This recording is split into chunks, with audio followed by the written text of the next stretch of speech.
आपल्या शहरातील, जिल्ह्यातील आणि राज्यातील ताज्या बातम्या पाहण्यासाठी TV7 न्यूज चॅनल सबस्क्राइब करा आणि बेल आयकॉनवर क्लिक करा।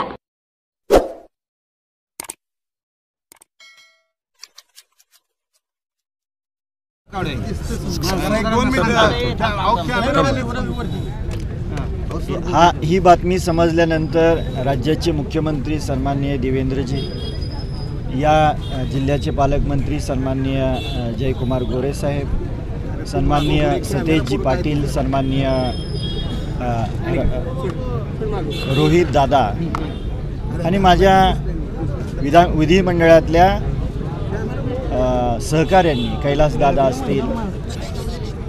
खताळ साहेब असतील किंवा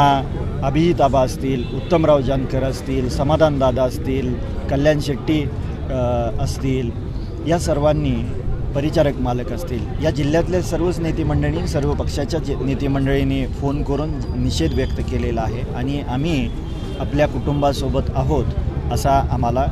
शब्द दिलेला आहे, आधार दिलेला आहे। शहाजी बापू पाटील यांनी पण आता निषेध व्यक्त केलेला आहे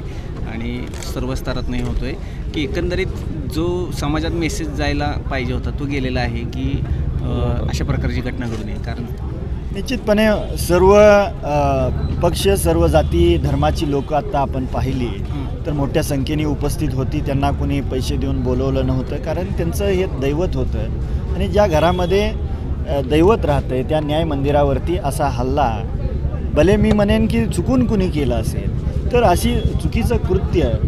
न कळत जरी घडलं असेल तर ही जनता आबासाहेबांना स्वतःच्या वडिलांचे फोटो, आजोबांचे फोटो त्यांच्या घरात नाहीत, पण स्वर्गीय आबासाहेबांचे फोटो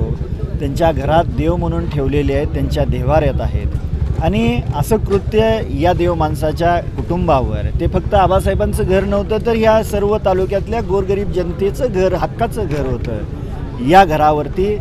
अज्ञात इसमाने असा हल्ला करणं हे चुकीचं आहे आणि आत्ताच अनिकेत दादांनी सांगितलं तीच आमची भूमिका आहे की त्यांचं नाव डिस्क्लोज करू नये आणि भविष्य काळामध्ये प्रशासकीय अधिकाऱ्यांनी आणि पोलीस यंत्रणेने काळजी घ्यावी की आज जर आबासाहेबांच्या घरावर असे हल्ले होत असतील तर गोरगरीब जनतेला तुम्ही काय न्याय देणार, त्या खाकीची काय सन्मान ठेवणार। तर निश्चितपणे या तालुक्यामध्ये गोरगरीब जनतेच्या कुठल्याही घराला, कुठल्याही व्यक्तीला असा त्रास होता कामा नये याची दक्षता पोलीस यंत्रणा घेईल हा माझा विश्वास। बंद मागे घेतला आज आता बंद, राज्यात ओला दुष्काळ आहे, शेतकरी अडचणीत आहे, या तालुक्यातल्या गोरगरीब जनता आजच्या दिवशी, कारण पुढच्या काही दिवसांमध्ये दिवाळीचा सण आहे आणि या दिवाळीच्या सणासाठी व्यापारी आणि ग्राहक यांचं नातं मोठ्या चांगल्याच असतं आणि सणाच्या दिवशी किंवा सणाच्या या पिरियडमध्ये निश्चितपणे हा बंद पाळणं आम्हालाही उचित वाटत नव्हतं, पण लोकांच्या तीव्र भावना होत्या आणि नाईलाज असल्या कारणाने आम्ही हा बंद पाळला। आता सर्व जनता ही शांततेत घरी जाते आणि आम्ही माईकवरून सांगितलेलं आहे, सर्व व्यावसायिकांना आव्हान करतोय, सर्व आज तालुक्यात नाही तर बऱ्याचशा ग्रामीण भागातली खेडीसुद्धा बंद आहेत, तर सर्व गोरगरीब शेतकऱ्यांच्या वतीनं, बाजार करणाऱ्या त्या ग्राहकांच्या वतीनं सर्व व्यापारी संघटनेला माझी विनंती असेल की आपण आपला जे काही व्यवसाय आहे तो चालू करावा।